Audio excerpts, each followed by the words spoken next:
நீங்களே சிந்திச்சு பாருங்க. இங்க இருக்கிற பெண்கள் அதிகமா வந்திருக்கிறீங்க.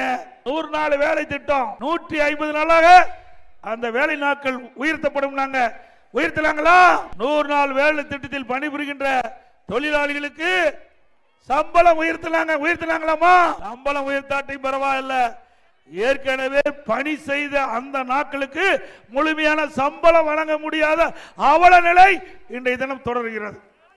இந்த சம்பளத்தை கூட அனைத்து இந்திய அண்ணா திராவிட முன்னேற்ற கழக கட்சி மத்தியிலே அந்த சம்பந்தப்பட்ட அமைச்சரிடத்தில் எடுத்து சொல்லி இந்த 100 நாள் வேலை திட்டத்திலே பணிபுரிகின்ற தொழிலாளர்கள் அத்தனை பேரும் ஏழை குடும்பத்தைச் சேர்ந்தவர்கள்.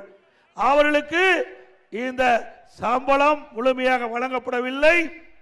உடனடியாக அவர்களுக்கு வழங்க வேண்டிய சம்பளத்தை விடுவித்து அவர்களுக்கு உதவி செய்ய வேண்டும் என்று வேண்டுகோள் வைத்தவுடன் மத்திய அரசாங்கம் முதல் கட்டமாக 2999 கோடி இந்த 100 நாள் வேலை திட்டத்தில் பணிபுரிந்த இந்த ஏழை மக்களுக்கு பணத்தை பெற்று தந்த கட்சி அதிமுக கட்சி.